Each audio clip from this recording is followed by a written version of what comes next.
Olá, meus queridos, tudo bem com vocês? Obrigada por mais essa participação no Envelhecendo com Você. Olá, Ana, tudo bom? Olá, Suilã, olá, ouvintes do Envelhecendo com Você. É muito bom estar aqui novamente falando com vocês. E para hoje nós temos um tema que com certeza já passou ou passa pela cabeça de todo mundo que trabalha. Aposentadoria. E agora? As pessoas começam a trabalhar ou passam a maior parte dos anos da sua vida pensando nessa tal aposentadoria. Porque nessa fase eu vou fazer aquilo que eu não pude fazer enquanto eu trabalhava. Mas aí chega um belo dia e essa tal aposentadoria chega. E agora o que eu faço? Ouvimos muitas pessoas se queixarem, falarem sobre angústias. Angústias dessa fase que acontecem por não ter se preparado, principalmente financeiramente, ou também por não saber o que fazer agora com tanto tempo livre, com uma liberdade que também não programou para esse período. Mas nós, aqui do Envelhecendo com Você, queremos dizer, deixar um recado, deixar uma dica, que independente de qual seja a situação da sua angústia, o mais importante, não pare, se movimente sempre. Não é mesmo, Suilã? É isso aí, não pode parar. E para isso, a gente vai contar hoje com uma pessoa aqui especial, que é um grande amigo, Luciano. Ele é advogado, tem 59 anos, mora em Cabo Frio, no Rio de Janeiro, e estava conversando comigo essa semana sobre a aposentadoria, né? Que ano que vem ele vai se aposentar, vai fazer 60 anos, e estava me contando os planos dele. E eu fiquei assim encantada, né? Pelo olhar que ele tem para esse período da vida dele. E aí eu falei com ele, Luciano, você não quer aparecer lá no nosso canal, no Envelhecendo com Você, para contar esses seus projetos para as pessoas, porque eu acho que isso vai assim ser muito bom para as pessoas terem uma visão positiva dessa fase, né? E estimular aquelas pessoas que estão assim, poxa, está chegando minha aposentadoria, eu vou entrar no período da velhice, e agora? Vou fazer o quê? Então, tirar aquela imagem que se tem geralmente, como ele falou, de ficar em casa sentado de pijama, assistindo televisão. Então, assim, ele falou assim, os planos dele, eu fiquei encantada, e ele topou logo. E aí, ele está aqui com a gente hoje, né? Aqui, Luciano, seja bem-vindo, viu? Um prazer recebê-lo aqui. E a gente quer que você conte aí para o pessoal o que você pretende fazer com a sua aposentadoria que está para chegar. Em primeiro lugar, dizer que é um prazer enorme estar podendo partilhar esse momento com vocês, um pouco da minha experiência de vida, do meu projeto de vida pós-aposentadoria. Então, eu acho que a gente poder partilhar e levar aquela pessoa que está no limiar de se defrontar com a aposentadoria e poder partilhar mesmo, acho que a palavra é essa, partilhar aquilo que a gente pensa, aquilo que a gente tem de projetos na vida. Quem sabe poderá, né, assim, ajudar a clarear um pouco o horizonte daquelas pessoas que, né, ou já começaram ou estão em vias de começar. Então, dizer que é um prazer e aplaudir esse trabalho de vocês, porque, como a gente estava falando assim off agora há pouco, eu acho que poder levar um pouco dessa experiência, vocês trabalharem com essa parcela da população dita terceira idade, que eu não gosto dessa rotulação, e vou explicar por quê, mas eu acho uma coisa muito bacana, porque, via de regra, são pessoas que, na sociedade que a gente vive, a gente tem a tendência de valorizar o novo, o belo, o bonito, a pele esticadinha, né? E, às vezes, essas pessoas, a gente começa a ter aquele preconceito de achar que já estão, assim, não tão belas como eram antes, eu falo externamente falando, né?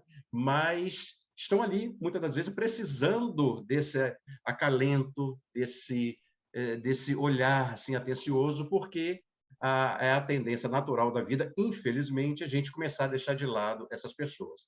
Então, dentro disso é um prazer. Eu vou me apresentar de novo, assim, rapidamente, né? Como a Suilan falou, meu nome é Luciano Ambrosio de Alvarenga, eu tenho 59 anos, sou natural de Campos dos Goytacazes, no estado do Rio de Janeiro, mas desde 89, 90, me mudei para Cabo Frio, aqui na região dos Lagos, e com a intenção de ficar um ano e voltar para Campos, e aí acabei me encantando aqui com as belezas naturais da região dos Lagos, as coisas foram acontecendo e fiquei e nunca mais saí. Então, desde 89 para 90 que eu moro aqui em Cabo Frio. Ana, é um prazer estar te conhecendo. Ah, prazer é todo meu, nossa. A Suilan é aquela pessoa assim do coração, aquela pessoa que eu tenho assim, como se fosse uma outra irmã. Antes de chegar propriamente ao final do que eu tinha para dizer, que seria exatamente os meus projetos, os meus planos para a aposentadoria, que acontecerão em fevereiro, dia 8 de fevereiro, agora, de 22. Antes, eu queria trazer aqui um fato que não é do conhecimento das duas e, portanto, eu acho que vai ser bacana para elas duas e também eu quis partilhar isso porque, quem sabe, né, talvez algumas pessoas possam ter algum problema, se tiver alguma situação semelhante ou igual, mas eu vou tocar nisso não para me vitimizar, longe de mim, mas para dizer que se eu, com o que eu passei, né, e tem aí ainda uns resquícios disso, com isso tudo, eu estou aqui leve, livre, sereno e alegre, esperando esse outro momento, mas eu tive lá atrás uma situação assim muito difícil e que eu digo a vocês que eu consegui vencer e eu trago isso como uma injeção de ânimo, otimismo para quem possa, de repente, estar vivendo uma situação dessa. E o que é que eu quero trazer de novo aqui? Quando eu descobri a morte física lá na infância, um dia a gente se pergunta, né? E eu fiz essa pergunta, né? Ou a gente ou não faz a pergunta e descobre, e eu vou morrer, né? A gente vem essa consciência à mente da finitude da vida. Só que essa descoberta, para mim, ela foi impactante no sentido negativo dessa descoberta, né? Eu fui tomado por um medo atônito, uma coisa assim terrível, que impactou a minha vida dali da descoberta para frente. Descobri a morte, aquilo impactou a minha vida assim, foi assim, a consciência da morte me virou de cabeça para baixo, ao ponto de, a partir daquele momento, eu pensava na morte 24 horas por dia. No decorrer dessa descoberta, eu fui evoluindo, né?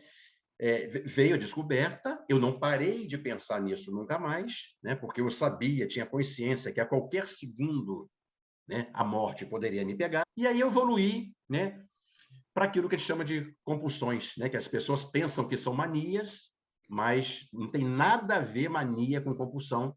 E a distinção clássica é que as manias não paralisam e as compulsões paralisam. E aí eu comecei assim, o que aconteceu comigo para desfocar a consciência da morte física? Eu comecei vou dar exemplos aqui, rituais de conferência. Eu conferia a maçaneta da porta antes de sair 5.000 vezes, eu conferia o botão de abrir e fechar do fogão uma opção de vezes, o trancar e o abrir uma janela. Enfim, assim, eu não conseguia, né, dar um passo à frente sem que eu fizesse aqueles rituais. Porque enquanto eu estava acometido inconscientemente dos rituais, a morte se desfocava, né? Peguei uma psiquiatra em Niterói, e então, após ela me ouvir, durante uma hora e pouca, ela falou: Luciano, o que você tem é transtorno obsessivo compulsivo e transtorno de ansiedade generalizada, o TOC e o TAG. Não tem cura ainda, mas nós podemos te dar, o que a medicina, a psiquiatria pode te dar, é melhorar a sua qualidade de vida. E então, eu estou trazendo, na realidade, uma experiência de vida, mas um partilhar de uma situação que poderá ajudar nessas pessoas que eventualmente pode ter algum transtorno, ou síndrome de pânico, ou o próprio transtorno obsessivo, ou enfim. Mas eu quero dizer que isso não vai e não pode, e se tratado, e se tiver a sua consciência do seu esforço, não vai impactar na sua aposentadoria de maneira... Luciano, para tudo na vida, sempre tem um planejamento, né? E a gente planeja algo e a gente gera uma expectativa, a gente tem um desejo, a gente tem traça um plano para aquilo que a gente está prosperando, né? Prospectando, na verdade, não prospectando. E a aposentadoria é dessa mesma forma, só que a gente observa que, numa maioria das vezes, não se pensa nessa tal aposentadoria enquanto está se trabalhando, e aí só vai pensar depois que ela já chegou. Então, fala para nós um pouquinho sobre essa transição da ativa, você estar ali trabalhando, para, de repente, você não ter mais aquela tua rotina, aquele bater cartão, ou ter um chefe, né? O que você vai fazer no dia seguinte? Como é essa transição? Como você planejou essa tua aposentadoria do planejamento e também o planejamento pós? Porque, por exemplo, você, a partir de fevereiro, está aposentado, tudo bem. No dia seguinte, o que você vai fazer? Conta aí para nós como foi esse planejamento. Boninha, no meu caso concreto, a primeira decisão que eu tive que tomar foi efetivamente abandonar aquela ideia, né? Só para... porque, no meu caso, eu tive que fazer isso, né? Não deixar, e não deixei, que as questões patológicas influenciassem lá para frente. Ah, não dá, meu Deus, eu padeço disso, não tem jeito, meu Deus, não vou ser feliz, a síndrome da Gabriela. Não. Depois, o seguinte, eu acho que uma coisa o que eu percebi que impacta muito essa questão da aposentadoria são os estigmas da sociedade, os estigmas que a gente traz para nós próprios e que isso já te leva, se você não tiver essa percepção, a tendência já te levar para uma pseudo-infelicidade na aposentadoria. O quê? Eu acho que isso faz muito das convenções. Está lá no Estatuto do Idoso, 60 anos idoso. Tá, mas podia ser 70, podia ser 80, podia ser 40, podia ser 50. Por que 60? Então, assim, até 59 e 99, sou jovem. Bateu meia-noite dos 60 anos, morri. Sou idoso, meu Deus, cavei uma cova, vou botar o meu... Aí, quer dizer, você dorme, no caso de Cabo Frio, com uma sunga linda e maravilhosa indo para a praia, e você acorda no outro dia de pijama na cadeira de balanço. Não, peraí. O que mudou dos 59 e 99 para os 60? Ué, nada, é um dia após o outro.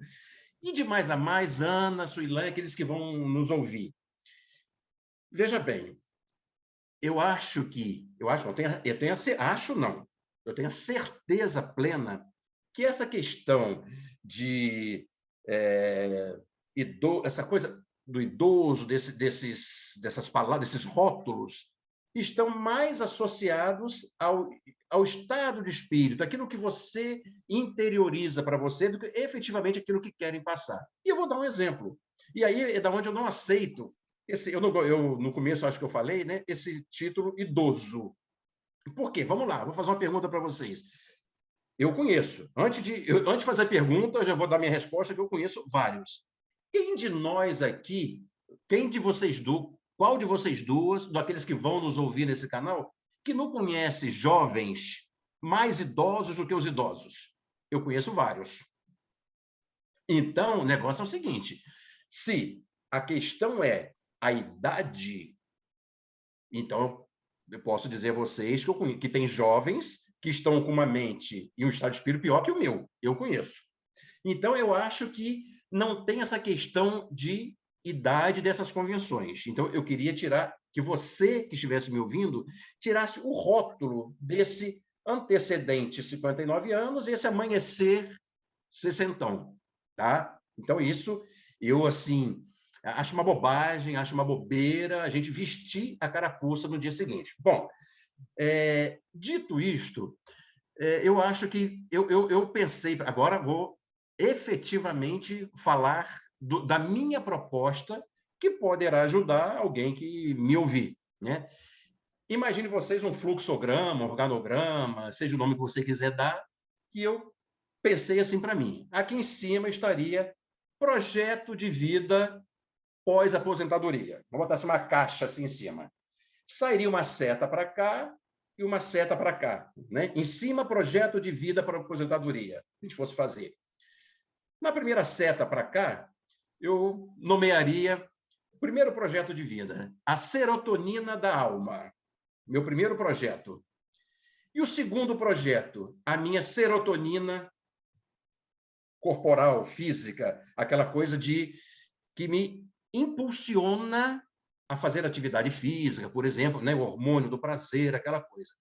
Então, assim, eu tenho projetos e eu acho, assim, na minha visão, a serotonina da alma, ela...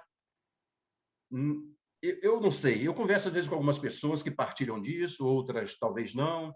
Não estou aqui querendo entrar em religião de ninguém, o que cada um crê, até porque o segundo mandamento de Deus é amar o próximo como a si mesmo, ponto.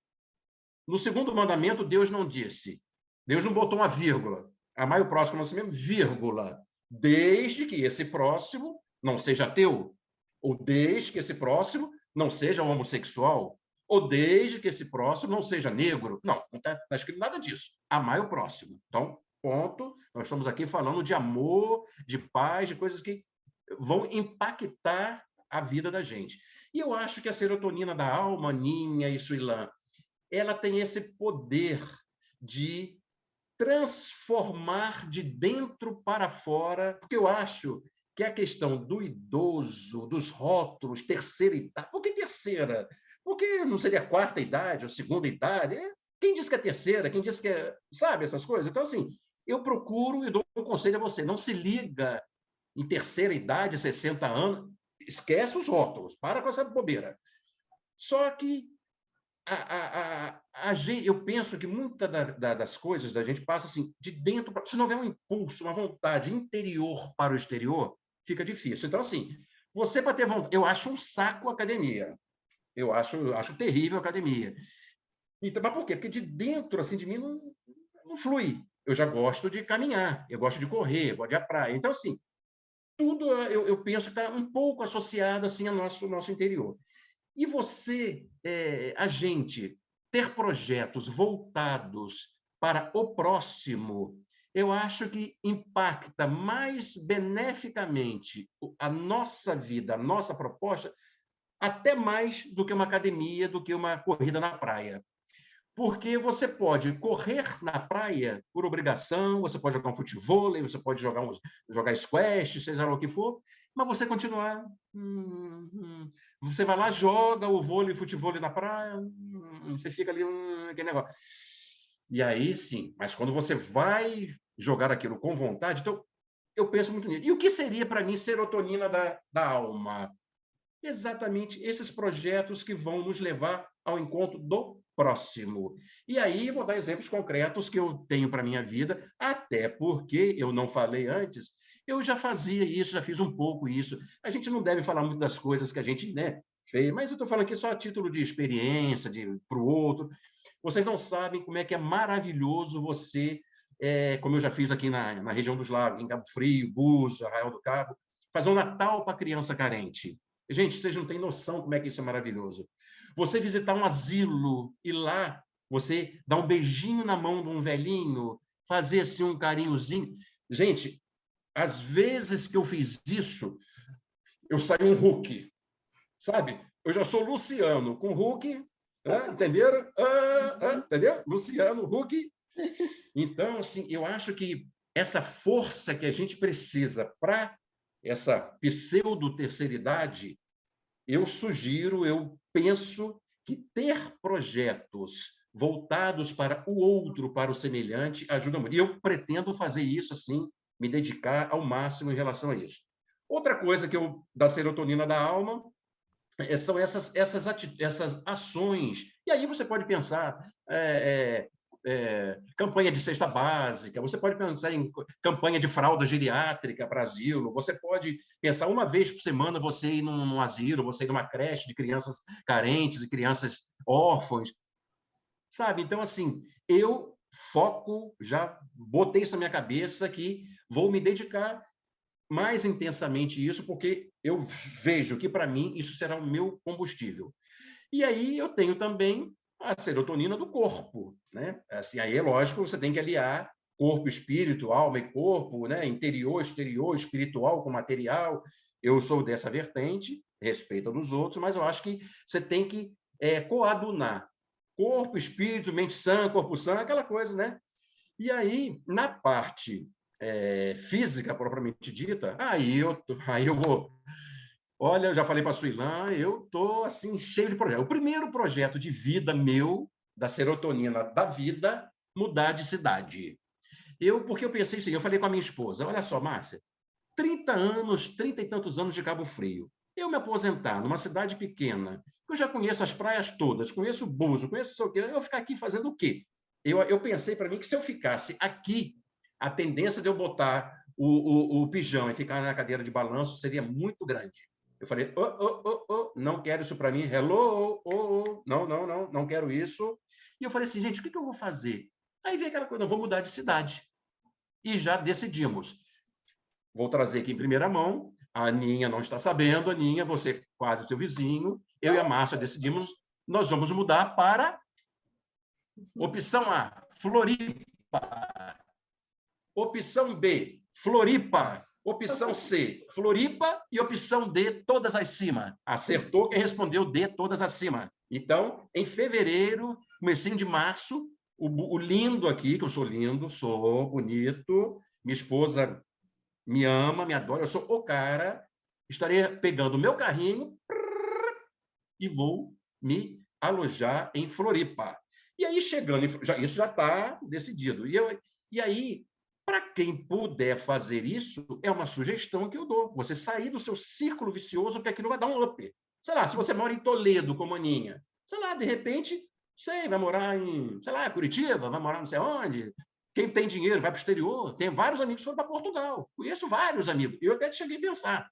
Só não fui que a minha esposa, não sei o quê, as crianças. Outra coisa, nós que estamos nessa idade, normalmente nós já estamos com a família já equilibrada, normalmente, né? Às vezes sim, às vezes não, mas os filhos já criados, já têm neto, eu não tenho neto ainda. Então, assim, não é abandonar os filhos, jamais. Mas a gente precisa cortar um pouquinho para deixar eles viverem, até porque é a vida deles, o que a gente tinha que fazer já fez, e agora a gente cuidar de nós, né? O marido e a esposa e vice-versa. Então, assim, a minha ideia realmente, no primeiro momento, era ir para Portugal, porque, não sei se vocês sabem, Portugal tem quem aposenta no serviço público, no caso do serviço público, você pode conseguir um visto. Eu já andei pesquisando alguma coisa disso, facilita o abrir das portas. Mas, no meu caso, eu vou para Floripa. Em Floripa, e agora, os meus planos para a serotonina da mente. Olha, vocês vão ver ainda, falar muito de mim. Surfando nas águas de Floripa. Ah, meus queridos, vocês não vão ver no Esporte Espetacular, surfando nas águas de Floripa. Vocês me vão ver, provavelmente, jogando tênis na academia de Gustavo Buga, o Gustavo Kirten. Tenho vontade de aprender tênis. Já falei para minha esposa que eu vou entrar em aula de patins. Sou doido para entrar em patins. Vou entrar. Aí você fala assim, mas tudo. Eu quero isso tudo para mim. Eu quero. Outra coisa, aquela turma da bike. Não tem aquela turma que sai de noite pedalando? Aquela bicicletinha. Vou comprar uma bicicleta e vou até lá, 61, 62, 63, andando de bicicleta. Não quero nem saber. Quem quiser me acompanhar, vem. Quem não quiser, não vem. Outra coisa, olha só, entrei na palestra efetivamente, meus planos. Já falei em off para a Suilã. Eu sou cantor de banheiro. Eu canto no banheiro. Mas, desde todo sempre, eu tinha vontade de cantar. Eu tinha vontade de ter uma... Lá, lembra aquela fase que a gente queria ser astronauta, daquelas coisas todas? Eu queria ter uma banda. Porque eu pensava assim, caraca, banda, eu vou rodar o mundo inteiro, eu vou conhecer o mundo inteiro e tal. E eu sempre tive vontade de cantar. E eu já falei para a Suilã que eu vou chegar no primeiro dia de aula, eu vou procurar... Outra coisa, já vasculhei tudo no Google, já vi o nome da professora que vai me dar aula de canto, já vi o clube da bike, já vi o telefone da academia de Gustavo Kitten, já vi o nome do professor que vai dar aula de surf lá na praia, lá não sei das contas, lá de Floripa, já vi tudo. Tá tudo aqui, ó, tudo guardadinho aqui, entendeu? E eu vou chegar no primeiro dia para ela, vou falar já sei até que eu vou falar para a professora. Eu vou chegar na casa, vou ligar, vou marcar a aula e vou chegar e vou falar assim: bom dia, dona fulana, boa tarde. Meu nome é Luciano, sou de Cabo Frio, mas me aposentei, estou aqui agora, adotei Floripa. O negócio é o seguinte: a senhora acredita em milagre? Falei, porque eu acredito. Pois é, a senhora acreditando ou não, a senhora vai fazer um comigo. Ah, qual é, meu filho? A senhora vai me transformar num cantor de The Voice mais. Eu quero naquela aula de canto. E uma coisa que, dentro do que as condições financeiras permitirem, eu acho que uma coisa assim, para o corpo, para a vida exterior, viajar, né? Agora sim, se Deus me der condição financeira, né, para eu poder rodar o mundo inteiro, eu vou o mundo inteiro. Se não me der condição, eu vou ali ver a neve em Urupema, entendeu? Né? Mas sabe o que eu gostaria de saber? Assim, você foi falando e eu fui sonhando junto com você. Eu fui acompanhando todo o teu raciocínio ali e sonhei junto tudo aquilo que você planejou e tal. Mas em qual período da sua vida veio isso?